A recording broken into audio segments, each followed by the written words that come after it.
buscando el lugar perfecto para disfrutar en familia de la mejor vista de la ciudad? No busques más. Te invitamos a visitar el Parque Provincial de la Familia.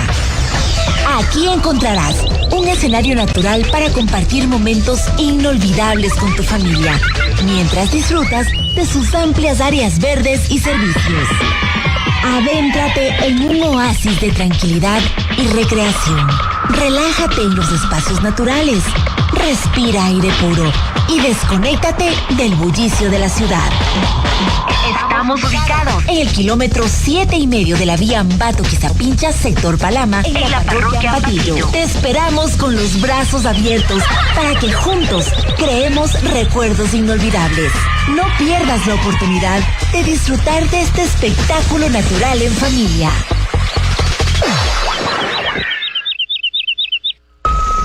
En un mundo en constante evolución y avance, es necesario activar un radar económico para aprender, conversar y acercarnos mucho más a los especialistas de la economía. Radar Económico, desde este momento por Identidad Radio Cultural. Radar Económico.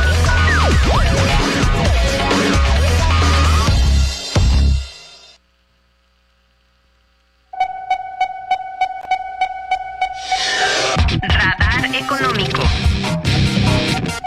Buenas tardes, querida audiencia de Identidad Radio Cultural. Bienvenidos a Radar Económico, el programa que te guía a través de los caminos del mundo financiero y económico. Estamos listos para navegar por los mares de la economía, descubrir oportunidades y develar tendencias. Somos Miguel Simbaña y Viviana Rodríguez, anfitriones del día de hoy. Y les invito a un nuevo miércoles lleno de análisis, tendencias y conocimiento. Acompáñanos mientras exploramos los misterios y las oportunidades que nos presenta el mundo de la economía. Este espacio llega a ustedes como un esfuerzo académico y educativo por parte del Colegio de Economistas de Tungurahua e Identidad Radio Cultural. Comencemos. Esto es Radar Económico, tu guía al día. Iniciamos nuestro programa con la siguiente frase del día: la cartera improductiva de la banca pública y los niveles de morosidad. La cartera improductiva puede tener un impacto negativo en la estabilidad financiera de la banca pública, ya que puede generar pérdidas y reducir la capacidad de otorgar nuevos créditos. Por lo tanto, es importante que las instituciones financieras públicas implementen estrategias efectivas para gestionar y reducir la cartera improductiva. No se despeguen, que en breve regresamos con el desarrollo de este tema tan interesante, ya que contamos con un invitado con una alta trayectoria.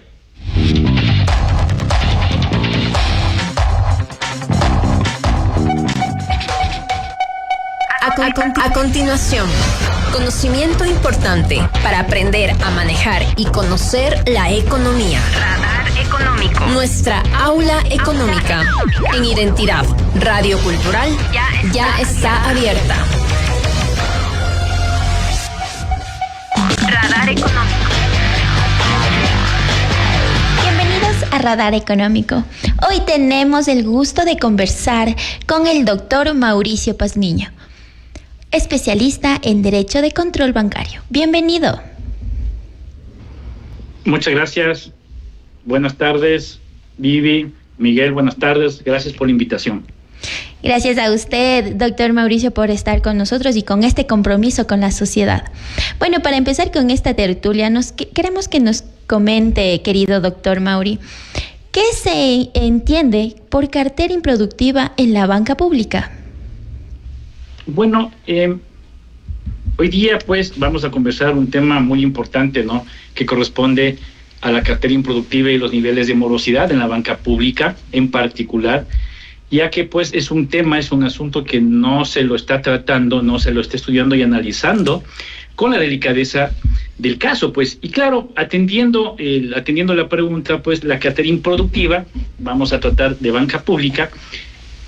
Esta cartera improductiva se refiere pues a los préstamos que no generan ingresos, ¿verdad?, para la entidad bancaria, ya sea porque están en mora es decir, que no se están pagando, no se está cumpliendo con los acuerdos de pago establecidos entre el beneficiario y la entidad financiera, o que se encuentran en proceso de reestructuración. También recordemos que en los procesos de reestructuración pues también cambian las reglas del juego en cuanto a la prestación crediticia, y finalmente pues es un cambio y una modificación también pues a los términos establecidos entre la entidad y el beneficiario. Doctor, también quisiera que nos ayude. ¿Cuáles son las principales causas de la morosidad en la banca pública? Bueno, en resumen, pues las causas incluyen la falta de capacidad de pago de los prestatarios, las crisis económicas.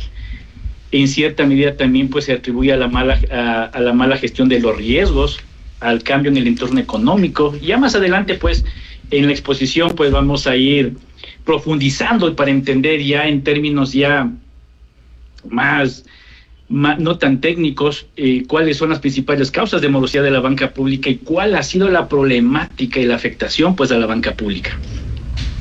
Bueno, doctor Mauricio, al saber que vamos a seguir desarrollando este tema, algo que nos interesaría conocer y tener presente para tener el hilo de esta conversación, ¿cómo se mide la morosidad en la banca pública?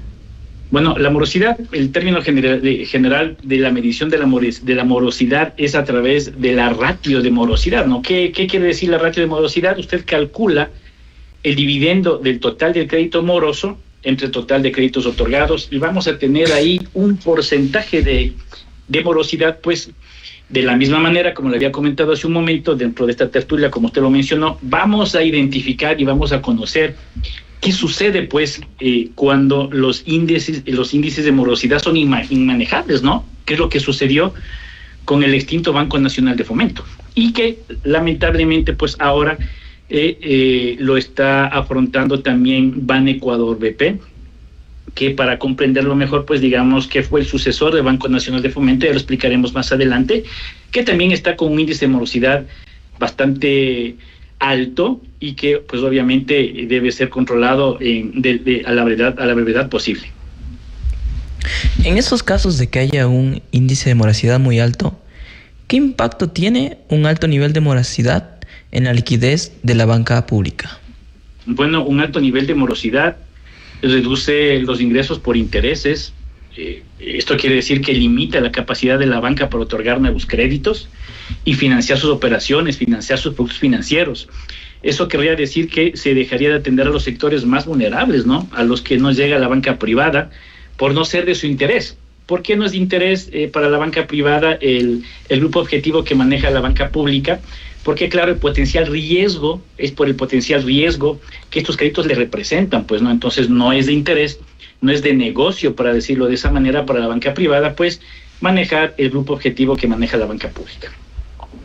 Bueno, ante ello siempre tenemos consecuencias de lo que nos acaba de mencionar, porque es un índice, es un impacto, ¿no?, a la economía ecuatoriana.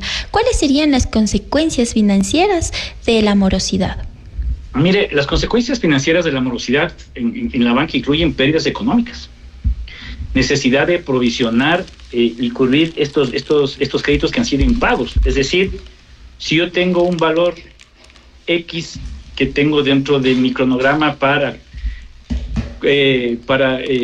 las acciones de recuperación y no las recupero, todos estos valores yo debo provisionarlos, ¿no? Entonces, ¿eso qué implica? Dependiendo del valor, del margen alto de valor, pues me reduce la rentabilidad.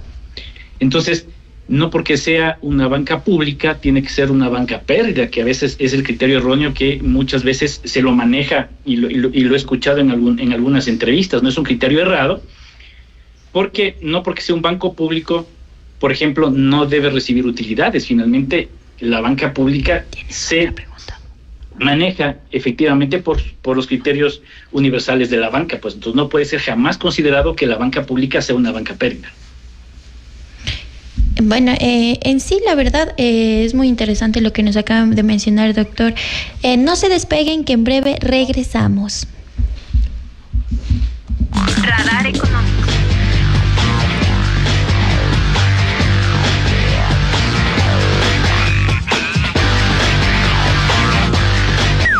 Los eventos y hechos más importantes de la economía. Los analizamos en actualidad y tendencias. El radar económico siempre está activo.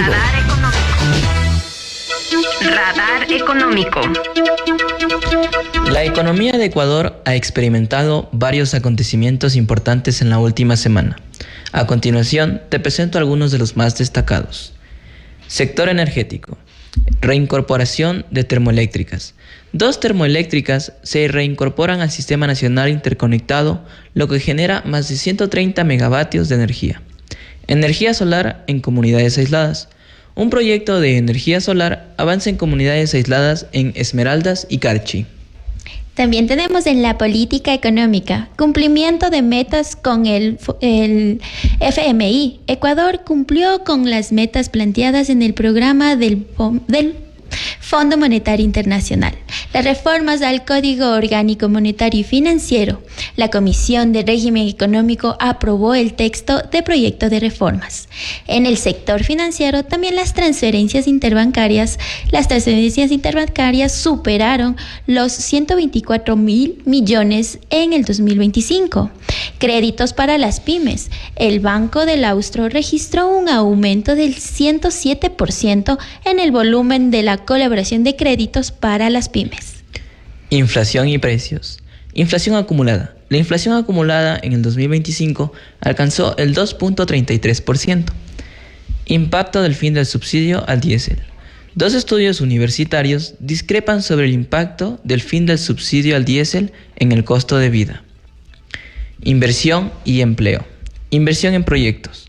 Un proyecto de energía solar y un proyecto inmobiliario en Cumbaya cuentan con inversiones significativas. Empleo formal. El empleo formal crece lentamente en Ecuador con 3.338.692 personas afiliadas al IES en julio. Radar económico.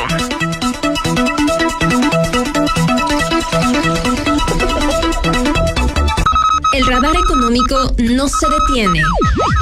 Está activo en Identidad. Radar económico. Radar económico. Continuando con el doctor Mauricio, ¿cómo afecta la morosidad a los prestatarios? Bueno, el alto nivel de morosidad en primera línea daña la confianza, ¿no?, en la banca pública, dificultando la atracción de nuevos clientes, inclusive en los depositantes. Ya veremos más adelante a profundidad qué sucedió y cómo pues se ha dañado, cómo se ha afectado a la banca pública pues estos altos índices de morosidad. Ante eso, ante lo mencionado, ¿qué medidas se pudo tomar para la banca pública para reducir la morosidad? Bueno, mejorar la gestión de riesgos, ofrecer asesoría financiera, promover la educación financiera, que es primordial, ¿no?, de conformidad con normas de la Superintendencia de Bancos. Pues la educación financiera en la banca y particularmente en la banca pública va más allá de solamente reunir un grupo de personas y explicarles cuáles son los productos financieros que ofrece la banca pública, sino transformar el comportamiento de las personas para mejorar su bienestar financiero y de forma indirecta pues contribuir a la salud del sistema financiero. Dentro de la banca pública, ¿qué sectores son los más vulnerables? Bueno, pues en la banca pública los sectores más vulnerables son el sector de la agricultura, la pequeña y las medianas empresas, ¿no? Son aquellos que dependen de ciclos económicos específicos que suelen ser muchos más vulnerables, ¿no? Y es un sector, como lo había mencionado hace un momento, pues, que no es de mucho interés por el grupo objetivo que atiende a la banca pública, pues no es de interés de la banca privada. ¿Cuál es la composición de la cartera improductiva por el tipo de crédito? Bueno, depende, ¿no? Depende de qué institución estemos hablando, ¿no? Uh-huh. Más adelante vamos a profundizar un poco respecto de una entidad en particular. Entonces, recordemos que la banca pública, para no perdernos un poco, está compuesta por, en términos generales, ¿no?, por Banecuador, uh-huh, Banco de Desarrollo, Banco Central. Si bien Banco Central está como banco, pero no es un prestatario como banca de primer piso como Banecuador, más bien está para el tema monetario, pero está constituido dentro de la banca pública, la Corporación Financiera Nacional. Entonces cada uno de estos pues tienen sus ejes y tienen sus sus elementos de la constitución de cada una de sus carteras de crédito, ¿no? Entonces, vamos a desarrollar más adelante, en particular, de cuál es la afectación en Banecuador principalmente, ¿ya? ¿Por qué? Porque en Banecuador es una institución financiera del sistema público financiero, arraigado en 168 oficinas a nivel nacional. Entonces es un banco al cual acceden pues muchas personas, muchos ciudadanos en busca de una oportunidad de crédito con la finalidad de poder atender y poder satisfacer sus economías. En temas económicos, tomemos así el tema, ¿cómo influye la morosidad en el crecimiento económico ecuatoriano? Bueno, un alto índice de morosidad puede llevar a un endurecimiento de las políticas de crédito, pues no, dificultando el acceso a financiamientos para los prestatarios. Incluso aquellos casos en que los prestatarios son solventes. Por ejemplo, hay en Esmeraldas una oficina de Banecuador, por ejemplo. Voy a tomar el ejemplo de Banecuador, que es el banco más grande en cuanto a banca de primer piso como banca pública, donde las cuestiones de seguridad, por ejemplo, en Esmeraldas, afrontan controles mucho más rigurosos para la obtención de créditos, específicamente por los temas de seguridad. Entonces, habíamos manifestado hace un momento pues que los temas de afectación a veces no solamente es un riesgo en cuanto a la colocación, que puede ser objeto de cuestionamiento, ¿no?, sino también temas sociales, temas económicos, etcétera. Y en este tema en particular, por ejemplo, en Esmeraldas, por el tema de la seguridad. Entonces, los controles son mucho más rigurosos y, por otra parte, el índice de morosidad conlleva pues a este endurecimiento en las políticas de crédito, como lo había mencionado. ¿Qué papel juega el Estado en situaciones de alta morosidad? Ese es un tema muy interesante, ¿no? Eso es una muy buena pregunta, porque lamentablemente, y lo tengo que decir con este término, pues el Estado ha sido el que ha influido de cierta manera en los altos índices de morosidad, ¿no? Entonces, en el desarrollo de la entrevista, pues vamos a ir analizando históricamente qué ha sucedido en la banca pública cuando hay, por ejemplo, por presiones políticas, la necesidad de creación de productos financieros que no son sostenibles en el tiempo. Recordemos años atrás con Banco Nacional de Fomento, cuando hubo el famoso crédito 555, entonces era $5,000 al 5% y a 5 años, sin ninguna consideración de control previo, nada más con condiciones quirografarias, ¿no?, con garantías quirografarias. Es decir, la garantía quirografária es que yo voy con mi cédula y digo, bueno, ¿saben qué? Yo voy a honrar este crédito con lo que tenga hoy o con lo que llegue a obtener en el futuro, ¿sí?, con la concesión de este crédito, pero no tenías, pues, por ejemplo, como lo hace la banca privada, ¿no?, que para un crédito te pide un garante, te pide bienes inmuebles, etcétera. Entonces, el rol político del Estado, pues, juega un papel preponderante en el éxito o no de la banca pública.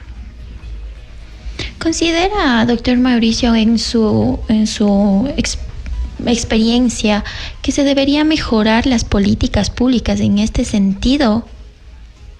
Sí, por supuesto. Como les comentaba hace un momento, la banca pública, no porque sea una banca estatal, para entenderlo de mejor manera, es una entidad que tenga que perder sus recursos financieros, ¿no? O sea, la banca pública debe ser dinámica, debe tener su rango de utilidad, debe tener productos financieros claros y obviamente dirigidos al público objetivo que atiende, ¿no?, a través de proyectos sostenibles en el tiempo, con un mejor sistema de control interno en la concesión de créditos, con una adecuada participación de los distintos comités especializados que mantiene cada banco de conformidad con la normativa, ¿no?, del Código Orgánico Monetario y Financiero y las normas de la Superintendencia de Bancos. Entonces, el rol y la participación estatal directa en el éxito de la banca pública, pues, tiene una relación que implica una actuación respecto de la atención de los sectores vulnerables que requieren de la atención del Estado, pero a través de productos financieros que sean sostenibles en el tiempo. Doctor Mauricio, ¿cuál es la tasa de morosidad actual en la banca pública? Bueno, he estado revisando yo unos datos, ¿no? Uh-huh. He estado revisando unos datos y el dato que más me alerta a mí, como les había comentado hace un momento, es la situación e índice de morosidad que mantiene Banecuador, ¿no? Como el banco, en mi criterio, de primer piso más grande en el Ecuador en cuanto al sistema financiero público. Entonces, Banecuador está con una morosidad del 21%, ¿sí? Y tiene del 21.21% y tiene una cartera improductiva de 290.6 millones de dólares, ¿sí? Esto quiere decir que tengo 200.90 millones de dólares que yo los tengo que provisionar y yo no los puedo invertir, ¿sí? Entonces, estos 290.6 millones es una cantidad significativa de dinero que el banco no está logrando recuperar a tiempo. Entonces, ¿cuáles son las implicaciones respecto de esta cartera improductiva? Que reduce directamente pues la liquidez y la rentabilidad del banco, ¿no? Producto de que de varios factores, como lo había mencionado, y no necesariamente de la mala colocación, o sea, factores económicos, factores sociales, factores políticos, presiones políticas, etcétera. Doctor, ¿cuáles son las medidas que se han implementado para gestionar y reducir la morosidad? De lo que yo he estado revisando, hay aspectos muy interesantes, ¿no? Entonces, ¿qué es lo que se debe hacer, no? Se debe reiterar y fortalecer la gestión adecuada en la cartera improductiva, a fin de que, ya que la morosidad es crucial, pues yo tengo una buena morosidad, una morosidad razonable, entiendo yo que en el sector privado esté en el 3 o 4%, imagínense lo que es tener el 21% de morosidad, para la sostenibilidad de la banca pública y para el desarrollo económico del país, ¿no?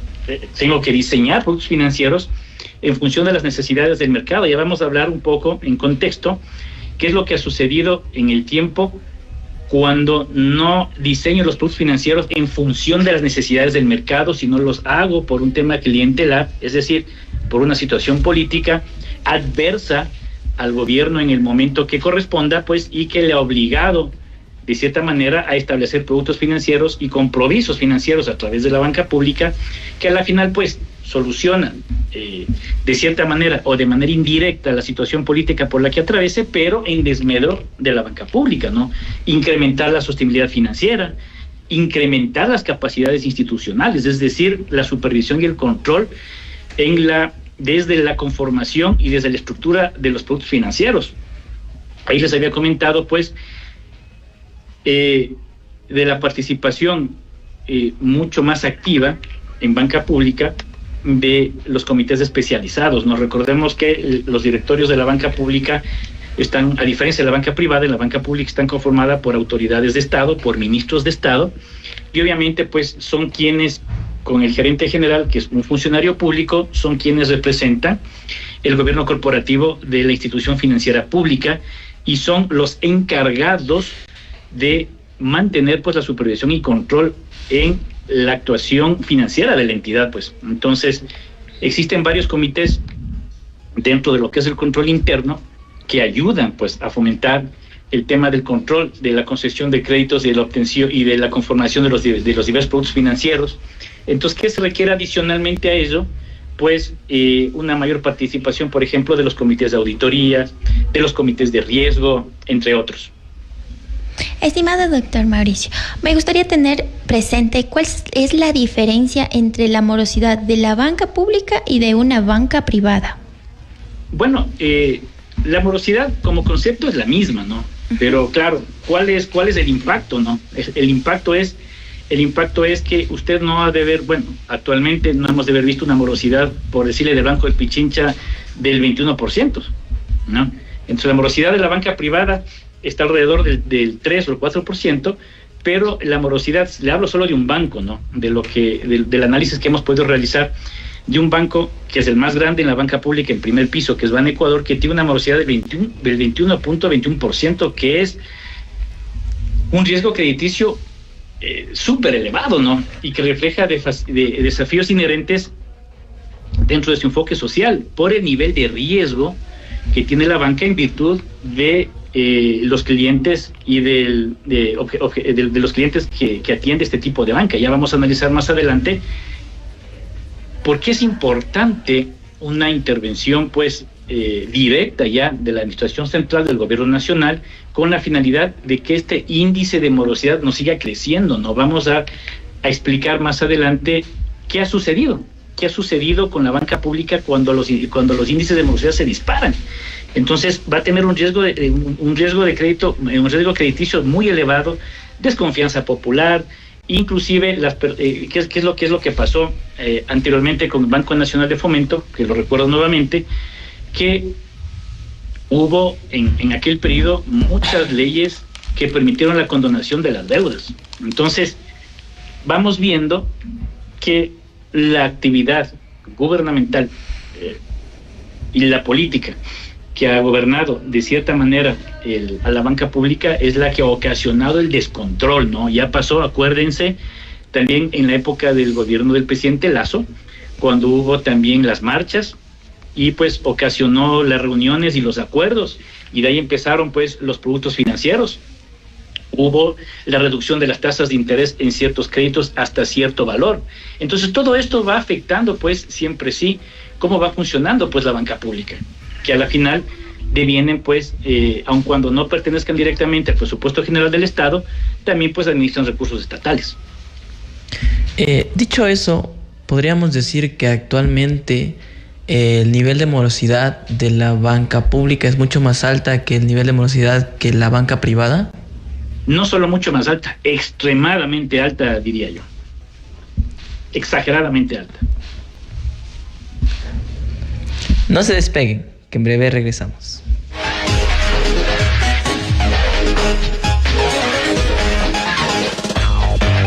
Los protagonistas del desarrollo económico. Radar Económico. Sus ideas, Propuestas y experiencias. Radar Económico presenta Voces y Negocios por Identidad. Radar Económico. Bueno, continuamos con esta tertulia que está muy interesante, la verdad. Doctor Mauricio, para empezar, ¿cómo afecta la morosidad a los prestatarios? Miren, la morosidad afecta a los prestatarios porque, como lo habíamos comentado, la morosidad y el índice de cartera improductiva pues afecta directamente a mis índices de colocación. Entonces, llega un punto, o puede llegar un punto, no ha sucedido todavía, por ejemplo, en Ecuador, pero puede llegar un punto en el que yo tenga que reducir mi colocación, ¿verdad?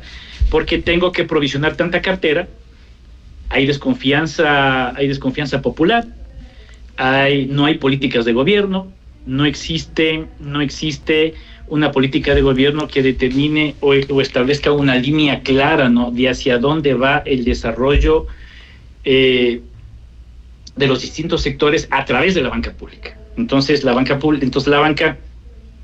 pública lo que empieza finalmente es a tratar de continuar con la concesión de créditos, continuar con la recuperación de la cartera, pero si tengo un índice de morosidad muy alto y tengo una cartera improductiva, lo que me va a representar en algún momento es que yo llegue a detener pues la concesión de créditos y pueda dejar de atender las necesidades de las clases populares, de la línea base, de la base de la pirámide, como se decía en la época del presidente Lasso, que es aquella base que la banca privada pues no la atiende porque no es negocio para la banca privada. Entonces tampoco puede ser negocio para la banca pública que pierda dinero, porque es dinero estatal, y finalmente pues la banca privada no atiende este segmento social, digámoslo así, que atiende la banca pública. Entonces por eso es importante tratar de limpiar a la brevedad posible, de mejorar esos índices de morosidad y tratar de hacer pues una recuperación de esa cartera en el menor tiempo posible y de la mejor manera. Nos menciona que no es factible esta pérdida de lo que es en la banca pública, pero ¿cómo gestiona o cómo está realizando la recuperación de esta morosidad? Mire, la recuperación, yo tengo, le voy a poner un ejemplo, yo tengo un crédito, vamos al crédito, por eso le hablaba de la importancia de los productos financieros, ¿no?, que deben ser con relación a lo que efectivamente requiere la población. Y claro, hoy entiendo que las instituciones financieras públicas como Banecuador, que es la institución pública más interesante, ¿no?, que tenemos para realizar el análisis, está realizando programas de sostenibilidad financiera, ¿no? Está incrementando las capacidades institucionales y está reiterando en la necesidad de la gestión adecuada del cobro de esta cartera. Entonces, usted tiene varios productos financieros. Entonces, me voy a ir hacia atrás un poco para entender cuál es la situación. Cuando estábamos ya lo había comentado, el famoso 555. Luego, recordemos que en la época del presidente Lasso hubo el crédito 1.30, ¿no? Entonces, era el crédito al 1%, era hasta $5,000 y hasta 30 años. Entonces, claro, usted sabe que la tasa de interés pues me ayuda a mí para sostener todo el andamiaje de la estructura del crédito, pero si yo le ponía al 1%, tenía que subvencionarme el Estado la tasa restante. Entonces, si era una tasa del 6 o 7 u 8%, el restante de la subvención lo tenía que hacer el Estado entre el 7 y 8%. Entonces, ¿eso qué implica? Eso que implica que se requieren más recursos del Estado, más actividad del Estado, más incursión del Estado, no solamente ya en la parte estructural, sino en la parte financiera, porque tiene que erogar recursos estatales para poder subvencionar esta tasa. Entonces, claro, ¿cuál es la medida de aquello? Pues no, entonces la medida de aquello era tratar de atender a través de una política, no es a mi criterio una política pública, sino una política salvavidas, de poder crear un producto financiero urgente para tratar de atender pues aquellas necesidades urgentes, ¿no? Pero no recuerdo que haya existido un estudio financiero, ¿no? Un estudio claro en el que señale que este tipo de productos sean lo que finalmente la población necesita para poder atender sus reales necesidades. Ante esto, ¿qué estrategias de mitigación son efectivas ante la morosidad?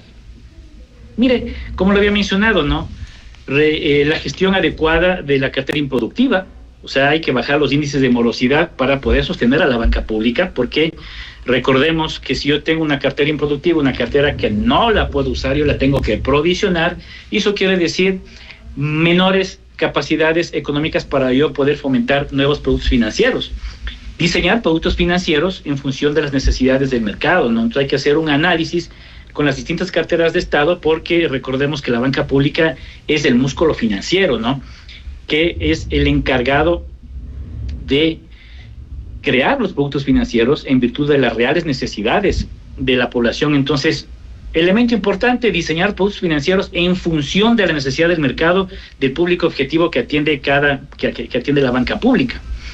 Incrementar la sostenibilidad financiera, como lo había mencionado, incrementar las capacidades institucionales, mejorar mucho las acciones de supervisión y control en la concesión crediticia, fortalecer el sistema de control interno bancario y, entre otras, pues, mayor accionar de los comités especializados de riesgos, el comité de auditoría, comité de calificación de activos de riesgo y constitución de provisiones, etcétera, que permitan pues mantener un adecuado seguimiento y control de las actividades financieras que realiza la banca pública. Doctor Mauricio, nos menciona las políticas, procedimientos que están gestionando para la recuperación de la cartera, pero ¿cuáles son las oportunidades de mejora en la gestión y en la recuperación de la cartera improductiva y la morosidad en la banca pública? Mire, un tema importante que hay que entenderlo desde la perspectiva de la banca pública, ¿no? La banca pública, entiéndase, Banecuador, BED, CFN, BIES, etcétera, es el motor de desarrollo económico y de inclusión en el Ecuador, ¿sí? Porque atienden a sectores y zonas de alto riesgo que la banca privada no los cubre. Pero en este caso, ¿qué es importante ya en el contexto de la administración pública? Nos recordemos que la banca pública es una entidad del sector público, ¿verdad? Distinta de la banca privada, en donde en la banca privada, pues, sí usted tiene niveles de especialidad y niveles de conocimiento mucho más amplios. No quiero decir que en la banca pública no se los tenga, pero la estructura de la banca pública, al ser una entidad del Estado, tiene una estructura pública, tiene una estructura estatal, y donde finalmente los distintos cuerpos colegiados, voy a hablar del directorio, por ejemplo, el directorio está conformado en la banca pública por autoridades públicas, ministro de Finanzas, ministro de Agricultura, secretario de Planificación, etcétera, que son pues el directorio, que es el que toma y el que determina cuáles van a ser las políticas a seguir de la banca, pero con relación a una política general, ¿no? Entonces yo tengo que tener una política gubernamental, es decir, una línea de política de gobierno que me diga, a través de las distintas bancas, como por ejemplo Ban Ecuador, Banco de Desarrollo que se dedica al tema de los GATS, la Corporación Financiera Nacional, que es más corporativo, que es de segundo piso, el BIES, por ejemplo, debo tener una estructura que me permita, a través de una política gubernamental, determinar qué programas o qué voy a desarrollar a través de la banca, ¿sí?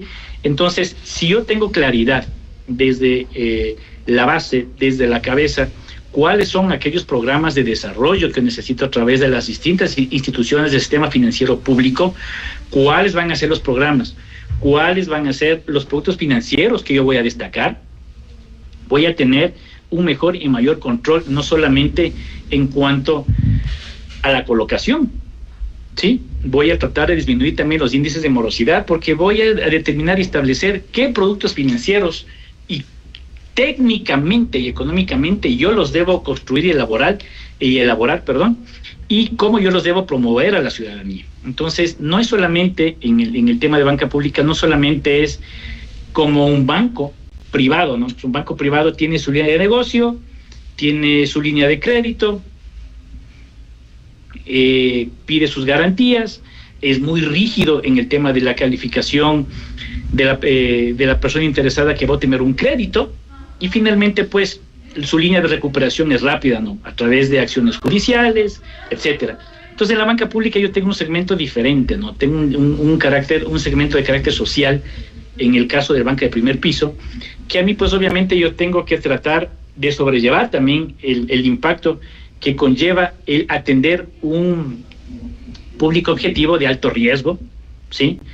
Porque si hablamos del tema de agricultura, es un tema de alto riesgo, porque a la final es un tema que yo no lo puedo controlar, que me puede caer, por ejemplo, una plaga, me puede caer una inundación, que es lo que sucede, pues, y finalmente yo ya no voy a poder pagar ese crédito.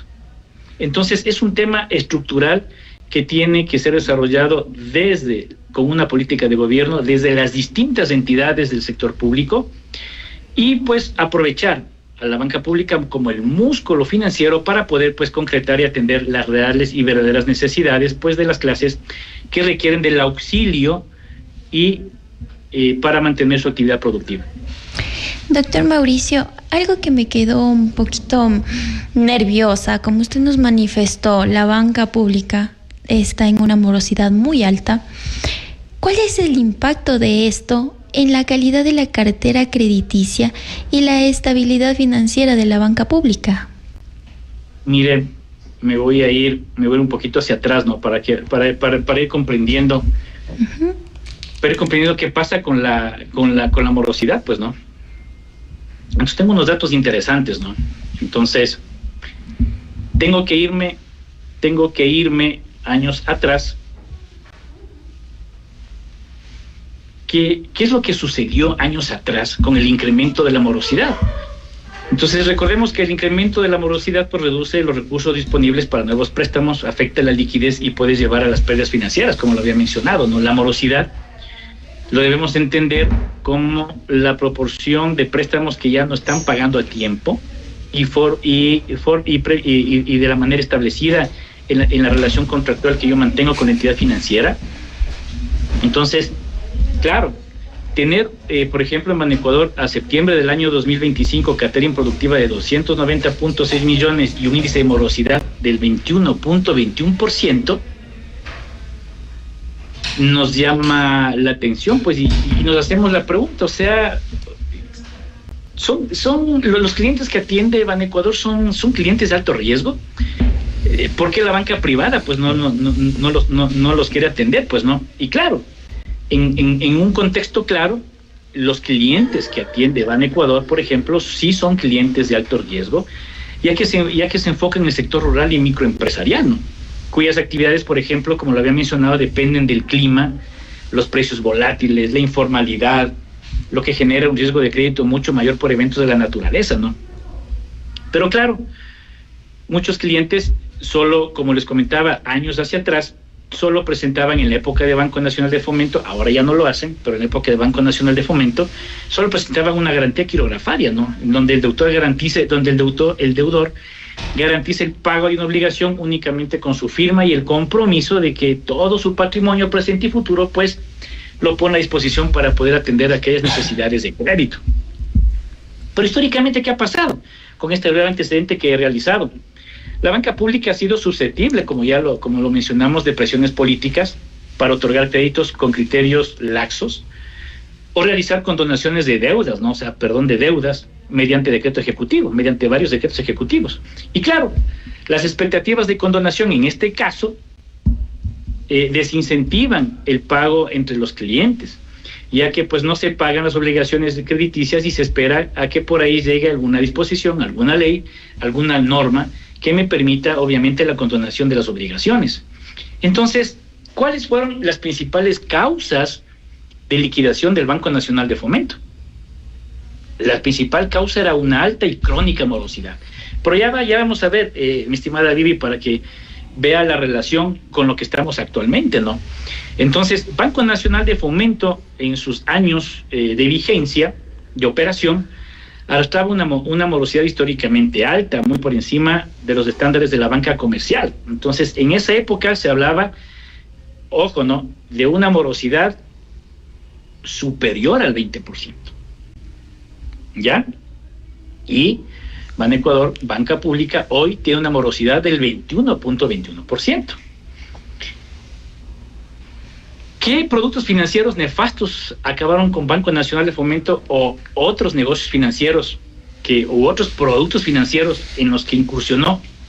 El famoso 555, que ya lo habíamos señalado, no tuvo una expansión rápida, pero fue insostenible 555 porque hubo una cantidad indiscriminada de interesados, pues, por este tipo de operación, y muchas de estas operaciones fracasaron, aumentando drásticamente la cartera improductiva. Imagínense que la cartera de microcrédito del BNF en el año 2014-2015 alcanzó los 649 millones de dólares.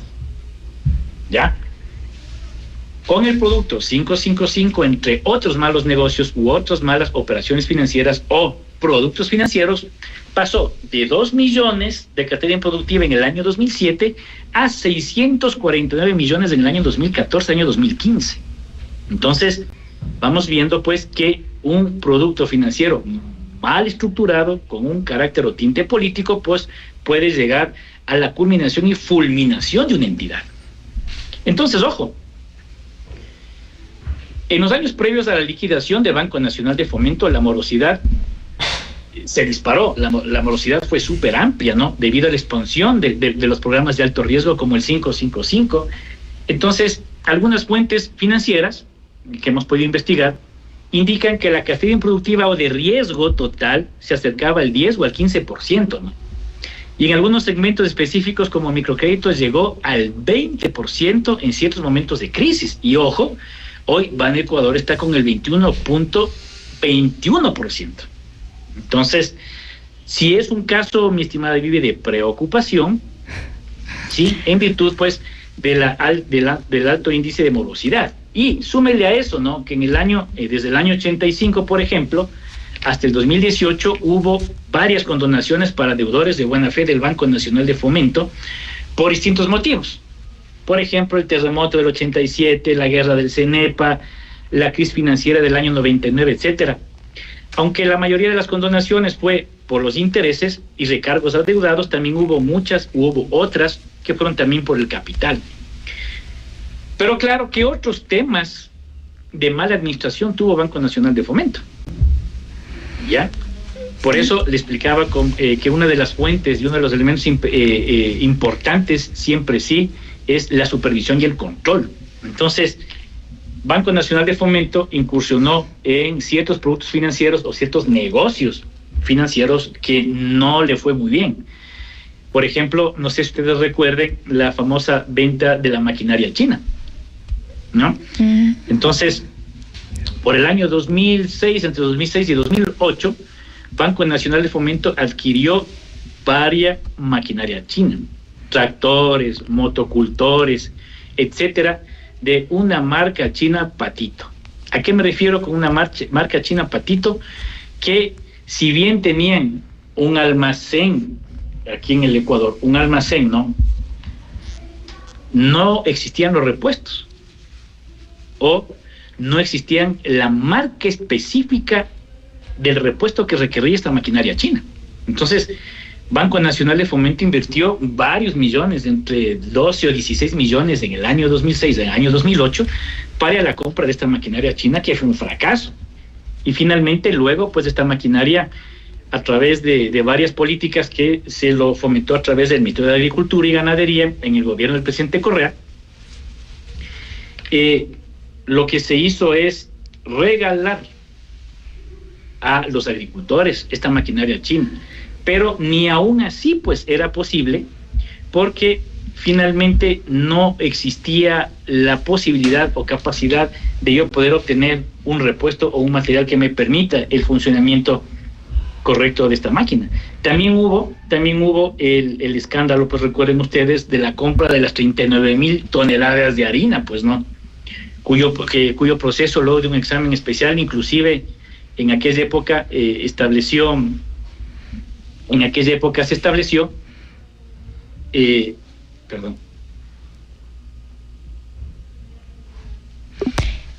Bueno, no se vayan, que seguimos con más de Radar Económico.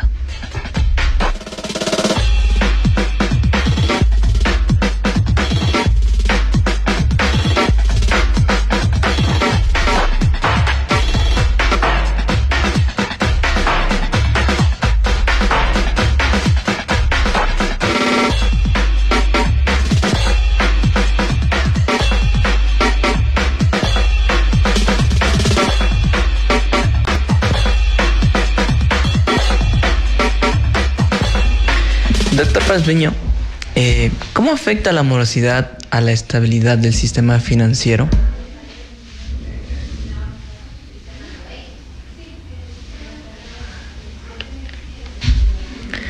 Hola. Sí, seguimos, doctor, no se preocupe. Bueno. Ya, mil disculpas, lo que pasa es que se me desconectó hace un momentito.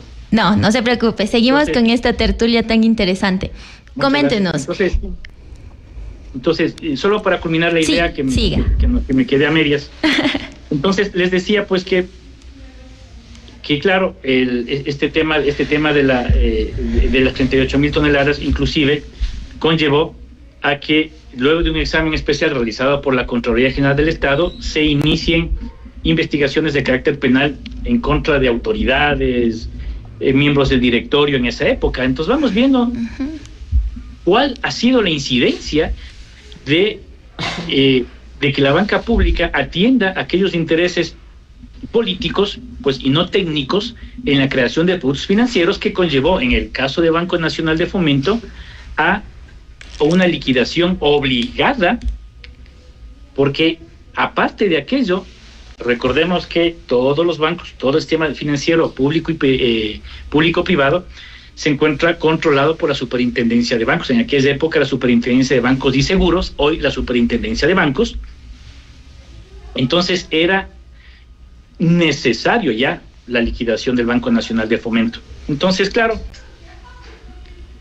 tenemos ahí pues que existió un capital diluido por parte del Banco Nacional de Fomento, ¿no? El banco fue perdiendo solidez financiera y no contaba ya con el capital suficiente para operar de manera robusta y acorde a las regulaciones bancarias, además de que había infringido y violentado un sinnúmero de normas del sistema financiero nacional. Aparte, el Banco Nacional de Fomento se encontraba en un proceso de fortalecimiento.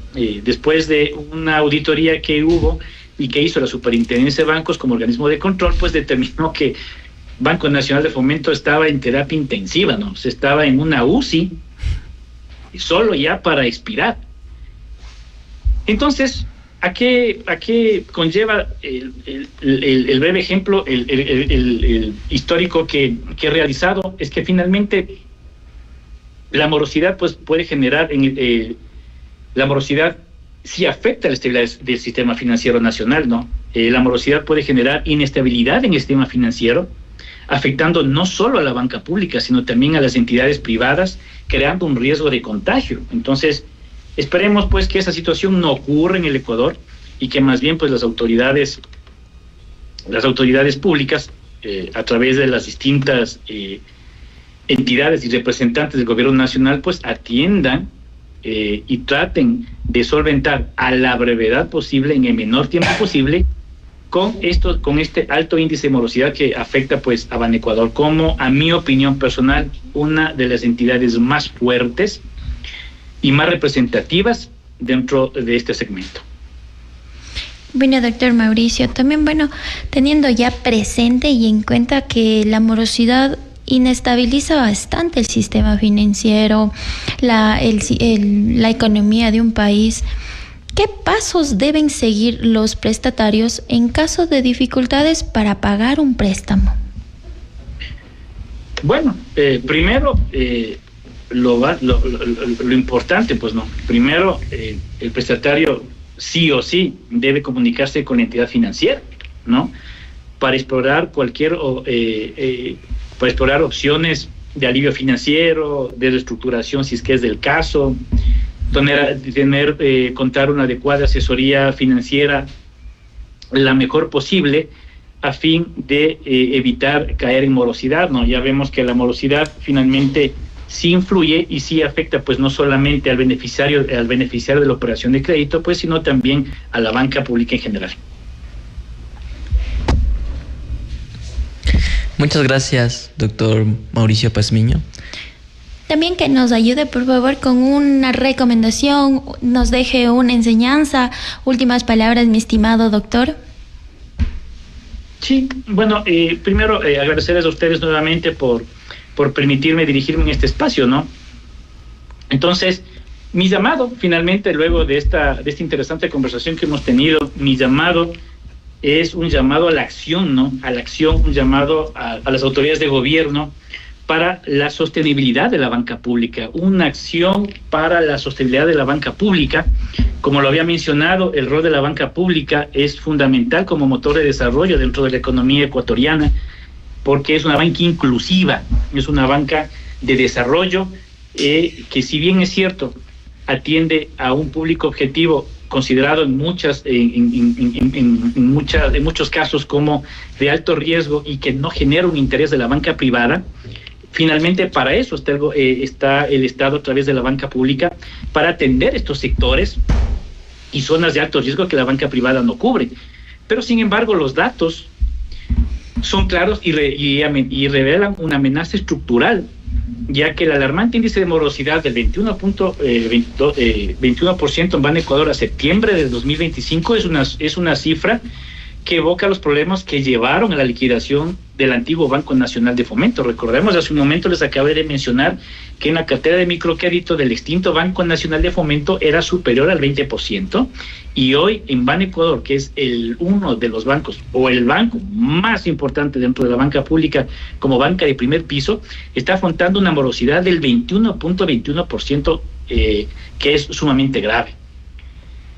Esta situación pues no solo compromete la liquidez y la capacidad de la banca para financiar proyectos productivos, sino que también perpetúa el riesgo moral, ¿no? El riesgo reputacional, y pone en jaque la sostenibilidad de estas instituciones vitales para el desarrollo económico del país, por lo que es un llamado para que el gobierno nacional actúe de manera inmediata y decisiva, en este caso, para asegurar que la banca pública cumpla con su misión sin convertirse, y perdón los términos, sin convertirse en un nuevo basurero financiero, como ocurrió con el Banco Nacional de Fomento. Así es, doctor Mauricio, muchísimas gracias. Recordemos que la gestión efectiva de la cartera improductiva es crucial para mantener la estabilidad financiera y promover el crecimiento económico. Y a nuestra querida audiencia, no se despeguen, que en breve regresamos.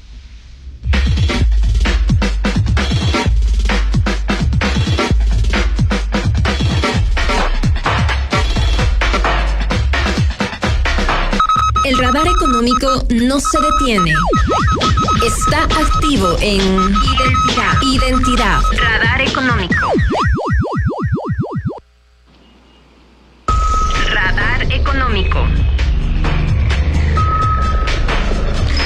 No olviden sintonizar cada semana Radar Económico, el programa que les brinda un análisis profundo y actualizado de la realidad económica de Ecuador y el mundo.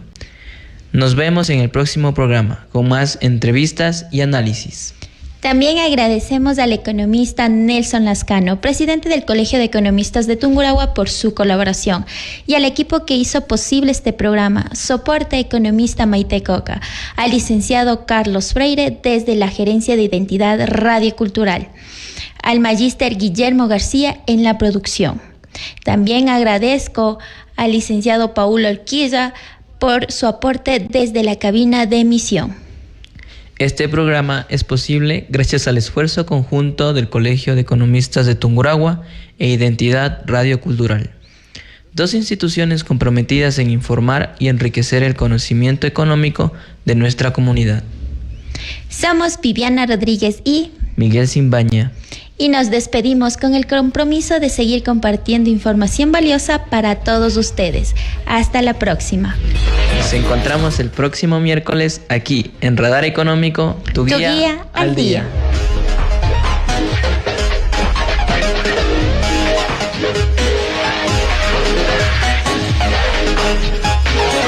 El mundo sigue su curso. Y el radar económico de Identidad se mantiene activo.